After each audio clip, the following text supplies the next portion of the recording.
ಮನೇಲಿ ನುಗ್ಗೆಕಾಯಿ ಇದೆಯಾ? ಯಾಕೆ ಎಲ್ಲಾ ತರಕಾರಿ ಸಾರನ್ನು ಒಂದೇ ತರ ಮಾಡ್ಕೊಂಡು ತಿಂತೀರಾ? ಹಿಂದಿನ ಕಾಲದ ಅಜ್ಜಿರು ಹೇಗ್ ಮಾಡ್ತಾರೋ ಆ ರೀತಿ ನಿಮ್ಗೆ ನುಗ್ಗೆಕಾಯಿ ಸಾರನ್ನ ನಾನಿವತ್ತು ಮಾಡಿ ತೋರಿಸ್ತೀನಿ. ನುಗ್ಗೆಕಾಯಿ ಕಟ್ ಮಾಡೋ ಟ್ರಿಕ್ ಕೂಡ ಹೇಳ್ತೀನಿ. ವಿಡಿಯೋ ಫುಲ್ ನೋಡಿ. Malnad sambar series day 5. ನಮ್ಮ ಚಾನಲ್ನ ಸಬ್ಸ್ಕ್ರೈಬ್ ಮಾಡ್ಕೊಳ್ಳಿ, ಹಾಗೆ ಬೆಲ್ ಬಟನ್ನ ಕ್ಲಿಕ್ ಮಾಡಿ. ನುಗ್ಗೆಕಾಯಿನ ಕಟ್ ಮಾಡ್ಕೊಳ್ಳೋದು ಎಲ್ಲಾ ತರಕಾರಿನ ಹಾಗೆ ಕಟ್ ಮಾಡ್ಕೊಂಡಂಗಲ್ಲ. ನೋಡಿ, ನಾ ಇಲ್ಲಿ ತೋರಿಸ್ತಾ ಇದ್ದೀನಲ್ಲ, ಈ ರೀತಿ ನೀವು ನುಗ್ಗೆಕಾಯಿನ ಕಟ್ ಮಾಡ್ಕೋಬೇಕು. ತಗೊಂಡಿದ್ದೀನಿ ನುಗ್ಗೆಕಾಯಿ, ಹೆಸರುಬೇಳೆ, ಆಲೂಗಡ್ಡೆ, ಟೊಮ್ಯಾಟೊ, ಈರುಳ್ಳಿ, ಎಣ್ಣೆ, ಮೆಣಸು, ಕರಿಬೇವು, ಬೆಳ್ಳುಳ್ಳಿ, ಕಾಳುಮೆಣಸು, ಸಾಸಿವೆ, ಅರಿಶಿಣ ಪುಡಿ, ಉಪ್ಪು, ಕೊತ್ತಂಬರಿ ಪುಡಿ, ಜೀರಿಗೆ, ಖಾರದ ಪುಡಿ, ಕಾಯಿ ತುರಿಯನ್ನ ತಗೊಂಡಿದ್ದೀನಿ. ಒಂದು ಕುಕ್ಕರ್ಗೆ ದೊಡ್ಡದಾಗಿ ಹೆಚ್ಚಿದ 2 ಟೊಮೆಟೊ ಹಣ್ಣು, ಹಾಗೆ ಒಂದು ಬೌಲ್ನಲ್ಲಿ ಅರ್ಧ ಬೌಲ್ ಹೆಸರುಬೇಳೆ, ದೊಡ್ಡದಾಗಿ ಹೆಚ್ಕೊಂಡಂತಹ 2 ಆಲೂಗಡ್ಡೆಯನ್ನ ಹಾಕೊಳ್ತಾ ಇದ್ದೀನಿ. ರುಚಿಗೆ ತಕ್ಕಷ್ಟು ಉಪ್ಪನ್ನ ಹಾಕ್ಬಿಟ್ಟು ನೀರನ್ನ ಹಾಕಿ 4 ರಿಂದ 5 ವಿಷಲ್ ಕೂಗಿಸ್ಬೇಕು.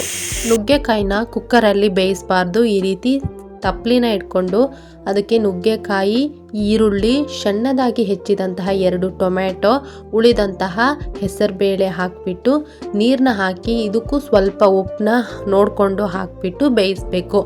ಕುಕ್ಕರಲ್ಲಿ ಬೇಯಿಸಿದ್ರೆ ನುಗ್ಗೆಕಾಯಿ ಫುಲ್ ಬೆಂದು ಹೋಗುತ್ತೆ. ಆದ್ರಿಂದ ತಪ್ಪಲೆಯಲ್ಲಿ ನಾವು ಬೇಯಿಸ್ಕೊಂಡ್ರೆ ನೋಡಿಕೊಂಡು ಎಷ್ಟು ಬೇಕೋ ಅಷ್ಟು ಬೇಯಿಸ್ಕೊಳ್ಬಹುದು. ಆದ್ರಿಂದ ಇವಾಗ ಒಂದು ಮಿಕ್ಸಿ ಜಾರ್ನ ಇಟ್ಕೊಂಡು 1 ಬೌಲ್ ಕಾಯಿ ತುರಿಯನ್ನ ಹಾಕೊಳ್ತಾ ಇದ್ದೀನಿ. ಹಸಿ ಕಾಯಿ ತುರಿನ ಹಾಕೊಳ್ತಾ ಇದ್ದೀನಿ.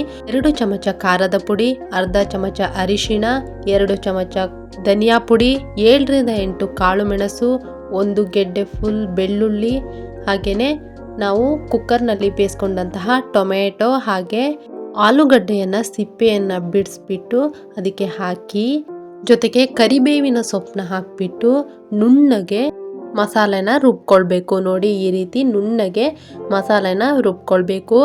ನೋಡಿ, ನುಗ್ಗೆಕಾಯಿ ಬೆಂದಿದೆಯೋ ಅಲ್ಲೋ ಅಂತ ಚೆಕ್ ಮಾಡೋದು ಹೇಗೆ ಅಂತ ನಾನು ನಿಮಗೆ ತೋರಿಸ್ಕೊಡ್ತೀನಿ. ಒಂದು ನುಗ್ಗೆಕಾಯಿ ತಗೊಂಡು ನೋಡಿ, ನೀಟಾಗಿ ಅದನ್ನ ಪ್ರೆಸ್ ಮಾಡಬೇಕು. ಆವಾಗ ಮೆತ್ತಗಾಗಿದ್ರೆ ಅದು ಬೆಂದಿದೆ ಅಂತ ಅರ್ಥ. ನೋಡಿ, ಆಗಲೇ ಹಾಕೊಂಡಂತಹ ಕುಕ್ಕರ್ನಲ್ಲಿ ಹಾಕೊಂಡಂತಹ ಉಳಿದ ಬೇಳೆಯನ್ನ ಇದಕ್ಕೆ ಹಾಕೊಳ್ತಾ ಇದ್ದೀನಿ. ಜೊತೆಗೆ ರುಬ್ಬಿಟ್ಟ ಮಸಾಲೆಯನ್ನು ಹಾಕೊಳ್ತಾ ಇದ್ದೀನಿ. ಆ ಮಿಕ್ಸಿಗೆ ಸ್ವಲ್ಪ ನೀರನ್ನ ಹಾಕೊಳ್ತಾ ಇದ್ದೀನಿ. ನೋಡಿ, ನಮ್ಮ ಸಾಂಬಾರ್ ಎಷ್ಟು ಕಲರ್ಫುಲ್ ಆಗಿ ರೆಡಿ ಆಗಿದೆ ಅಂತ.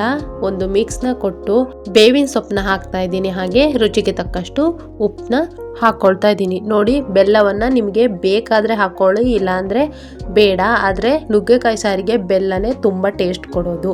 ಇವಾಗ ಒಂದು ಒಗ್ಗರಣೆಯನ್ನ ಕೊಡೋಣ. ಒಗ್ಗರಣೆಗೆ ಒಂದು ಒಗ್ಗರಣೆ ಚಟಿಕೆ ಇಟ್ಕೊಂಡು 2 ಚಮಚ ಎಣ್ಣೆಯನ್ನ ಹಾಕಿ ಸಾಸಿವೆ, ಜೀರಿಗೆ ಹಾಗೆ ಬೇವಿನ ಸೊಪ್ಪನ್ನ ಹಾಕ್ಬಿಟ್ಟು 2 ಒಣ ಮೆಣಸಿನಕಾಯಿ ಹಾಕೊಂಡ್ರೆ ನಮ್ಮ ಒಗ್ಗರಣೆ ರೆಡಿ ಆಯ್ತು. ಸಾರು ಕುದೀತಾ ಇದೆ. ಇವಾಗ ಒಗ್ಗರಣೆಯನ್ನ ಹಾಕೊಳ್ಳೋಣ. 7 ಡೇಸ್ ಸಾಂಬಾರ್ ಸೀರೀಸ್ ನಿಮ್ಗೆ ಇಷ್ಟ ಆಗಿದೆ ಅಂತ ಅನ್ಕೊಂಡಿದ್ದೀನಿ. ಇಷ್ಟ ಆದ್ರೆ ಕಮೆಂಟ್ ಮಾಡಿ, ಹಾಗೆ ನನ್ನ ಚಾನಲ್ನ ಸಬ್ಸ್ಕ್ರೈಬ್ ಮಾಡ್ಕೊಳ್ಳಿ.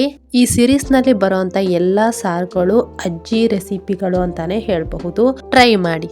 ತರಕಾರಿ ಸಾರು ಎಲ್ಲವನ್ನು ಒಂದೇ ತರ ಮಾಡ್ಕೋಬೇಡಿ. ಈ ರೀತಿ ಡಿಫ್ರೆಂಟ್ ಆಗಿ ಮಾಡಿಕೊಂಡು ಒಂದ್ಸಲ ಟೇಸ್ಟ್ನ ನೋಡಿದ್ರಲ್ಲ. ಈ ವಿಡಿಯೋ ನಿಮ್ಗೆ ಏನಾದರೂ ಇಷ್ಟ ಆಗಿದ್ರೆ ಲೈಕ್, ಶೇರ್, ಕಮೆಂಟ್ನ ಮಾಡಿ. ಹಾಗೆ ನನ್ನ ಚಾನಲ್ನ ಸಬ್ಸ್ಕ್ರೈಬ್ ಮಾಡ್ಕೊಳ್ಳಿ.